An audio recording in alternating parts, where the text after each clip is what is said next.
Inspired Moon presents Chapter 32, The History of Fisher-Price Pull Toys. The history of Fisher-Price Pull Toys' early beginnings and founding, 1930–1940s. Fisher-Price was founded in 1930 by Herman G. Fisher, Irving L. Price, and Helen M. Schell in East Aurora, New York. Each founder brought unique experiences and expertise to the company. Herman Fisher had a background in advertising and sales, having worked for the Hassenfeld brothers, later known as Hasbro, and the All Fair Toy Company. Irving Price was an executive with experience in manufacturing and retail, and Helen Schell owned a toy store and had valuable insights into what children and parents wanted from toys. The founders shared a vision of creating high-quality, well-designed toys that encouraged imaginative play and were durable enough to withstand the rough and tumble of childhood. This vision was particularly ambitious given the context of the Great Depression, when many families were struggling financially. Despite the economic challenges, the founders believed that there was a market for toys that provided lasting value and joy. The first toys in 1931, Fisher-Price introduced its first line of toys at the International Toy Fair in New York City. The initial lineup consisted of 16 wooden toys, including some of the most iconic early pull toys. Among these early offerings were Dr. Doodle, a brightly colored wooden duck that quacked when pulled, and Granny Doodle, another member of the Doodle family. Dr. Doodle was particularly innovative for its time. Made from ponderosa pine, which was resistant to splintering, and painted with vibrant, non-toxic colors, it was designed to be both safe and appealing to children. The toy's unique quacking mechanism, activated by pulling, engaged children's senses and encouraged them to interact with the toy in a way that fostered physical activity and coordination. Design philosophy. The early success of Fisher-Price Pull Toys can be attributed to the company's design philosophy, which focused on intrinsic play value, durability, and imaginative design. Herman Fisher often emphasized the importance of toys that stimulated a child's imagination and encouraged active play.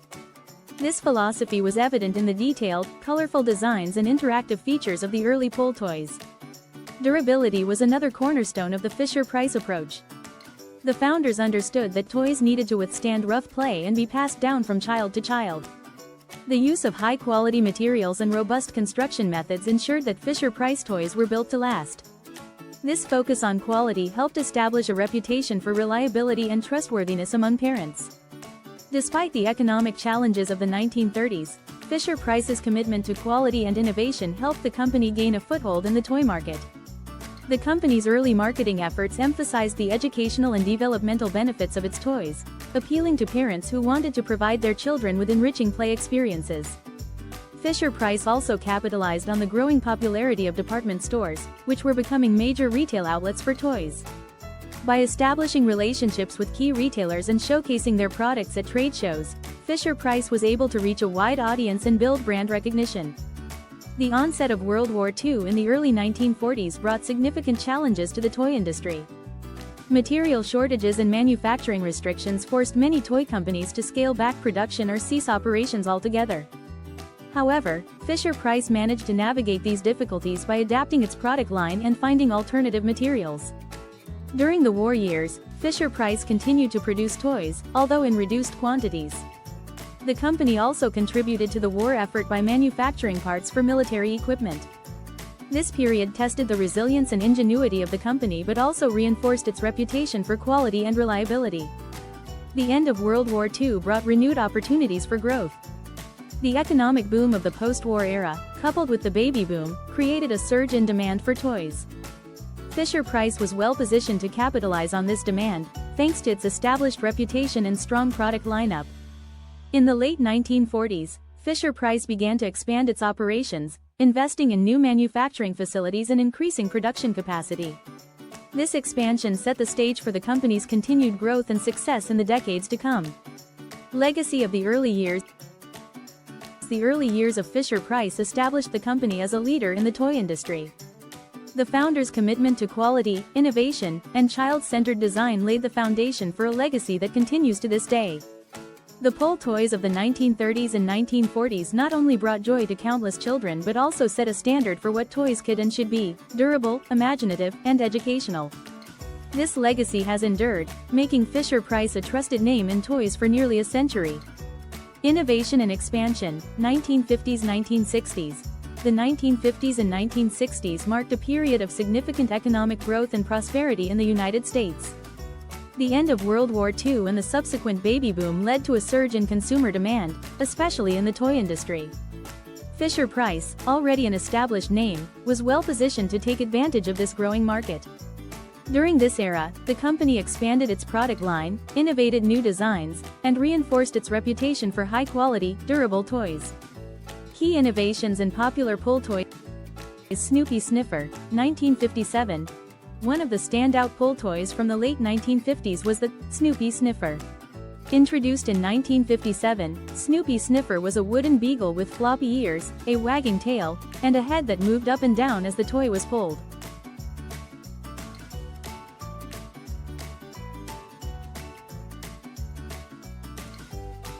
The toy also made a sniffing sound, mimicking a real dog. The design was both engaging and endearing, making Snoopy Sniffer an instant favorite among children. This toy epitomized Fisher-Price's commitment to creating interactive and imaginative play experiences. Corn Popper, 1960. In 1960, Fisher-Price introduced the Corn Popper, a toy that quickly became a classic. The Corn Popper featured a clear plastic dome with colorful balls inside that would pop and make noise as the toy was pushed or pulled. The bright colors and popping sound captivated children, while the toy's design helped toddlers develop walking skills and coordination. The Corn Popper's success was a testament to Fisher-Price's ability to combine fun and developmental benefits in its toys. Play Family, Little People, 1959. While not a pull toy, the introduction of the Play Family, later known as Little People, in 1959 was a significant innovation for Fisher-Price. These small, round-headed figures were designed to fit into a variety of playsets, including houses, farms, and vehicles. The simplicity and versatility of Little People made them incredibly popular, allowing children to create their own imaginative worlds. The Play Family line laid the groundwork for future pull toys that incorporated these beloved characters. Transition to plastic and technological advancements. During the 1950s and 1960s, Fisher-Price began to transition from wooden toys to plastic. This shift allowed for more creative and complex designs, as well as increased durability. Plastic toys were also easier to clean and more affordable to produce, which appealed to both parents and manufacturers. The introduction of new materials and technologies enabled Fisher-Price to innovate further. The use of plastic allowed for the creation of toys with more detailed and intricate designs, as well as vibrant colors that were difficult to achieve with wood. Fisher-Price's embrace of plastic did not compromise the quality and durability that had become synonymous with the brand. Musical pull toys. The 1960s also saw the introduction of musical elements in pull toys. Fisher-Price began incorporating music boxes into its pull toys, adding another layer of engagement for children. One notable example was the musical Ferris wheel, which featured a rotating Ferris wheel that played a tune when pulled. This combination of movement and music captivated children and demonstrated Fisher-Price's commitment to multi-sensory play experiences. Fisher-Price's marketing strategies in the 1950s and 1960s were instrumental in expanding its brand. The company capitalized on the growing popularity of television, using commercials to showcase its toys to a wide audience. Fisher-Price ads emphasized the educational and developmental benefits of its toys, appealing to parents who wanted to provide their children with enriching play experiences. The company also expanded its reach through strategic partnerships with retailers. Fisher-Price toys became a staple in department stores and toy shops across the country. The brand's visibility and reputation for quality helped it stand out in a competitive market. Throughout the 1950s and 1960s, Fisher-Price maintained a strong focus on the educational and developmental aspects of its toys. The company believed that play was essential for children's growth and learning. Fisher-Price toys were designed to foster creativity, problem-solving skills, and physical development. This educational focus resonated with parents and educators, further solidifying Fisher-Price's reputation as a trusted name in toys. The innovations and expansions of the 1950s and 1960s laid the foundation for Fisher-Price's continued success in the following decades. The company's ability to adapt to new materials and technologies, while maintaining its commitment to quality and educational value, ensured its lasting impact on the toy industry. Fisher-Price's pull toys from this era, such as the Snoopy Sniffer and Corn Popper, became iconic symbols of childhood. These toys not only provided endless hours of fun but also supported children's development in meaningful ways. The legacy of Fisher-Price's innovation during this period is still evident today, as many of these classic toys continue to be loved by new generations of children. Iconic pull toys of the era.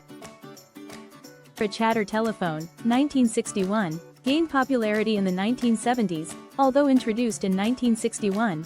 The chatter telephone became one of Fisher-Price's most iconic toys during the 1970s. This toy was designed to look like a rotary telephone, complete with a smiling face, moving eyes, and a dial that spun when the toy was pulled. The chatter telephone also produced a ringing sound, mimicking a real phone. This toy not only provided hours of fun but also helped children develop fine motor skills, hand-eye coordination, and imaginative play. Its enduring popularity is a testament to its design and appeal. Music box record player, 1971. The music box record player was another standout toy from the early 1970s. This toy allowed children to play different tunes by placing plastic records onto a turntable and winding a crank. The music box record player combined the fascination of music with the tactile experience of operating a turntable, engaging children in both auditory and motor skills. The toy's durable plastic construction ensured it could withstand enthusiastic play, making it a favorite in many households. Pull-a-tune xylophone, 1957, gained popularity in the 1970s. The pull-a-tune xylophone was initially introduced in 1957 but saw a resurgence in popularity during the 1970s. This brightly colored, wheeled xylophone could be pulled along, and children could use the attached mallet to play musical notes. The toy encouraged both physical activity and musical exploration, helping children develop a sense of rhythm and coordination. The 1970s and 1980s were periods of rapid technological advancement, and Fisher-Price embraced these changes to enhance its toys. The use of new plastics and manufacturing techniques allowed for greater detail and complexity in toy design. Fisher-Price also began incorporating electronic components into its toys, adding new dimensions of interactivity and engagement. The 1970s and 1980s saw Fisher-Price expand its product line to include toys featuring popular licensed characters from television and movies. This strategy allowed the company to tap into the growing popularity of these characters and create toys that had instant appeal to children. By partnering with Sesame Street and Disney, Fisher-Price was able to offer a diverse range of products that appealed to children and parents alike. The company's ability to adapt to new materials and technologies, while maintaining its commitment to quality and safety, ensured its continued success. Fisher-Price's pull toys from this era, such as the chatter telephone, music box record player, and licensed character toys, became iconic symbols of childhood. These toys not only provided endless hours of fun but also supported children's development in meaningful ways. The legacy of Fisher-Price's innovation during this period is still evident today, as many of these classic toys continue to be loved by new generations of children. The continued endearment of Fisher-Price pull toys is a testament to the company's commitment to quality, innovation, and child development. From the early wooden toys of the 1930s to the technologically advanced and character-themed toys of today, Fisher-Price pull toys have brought joy to generations of children while supporting their physical, cognitive, and social-emotional growth. Fisher-Price's ability to evolve and pioneer while staying true to its core values has ensured its continued success and relevance in the toy industry. The iconic status of its pull toys, their cultural and historical significance, and the company's unwavering commitment to quality and safety all contribute to the lasting legacy of Fisher-Price pull toys. As the company looks to the future, it remains dedicated to creating toys that inspire, educate, and bring joy to children around the world.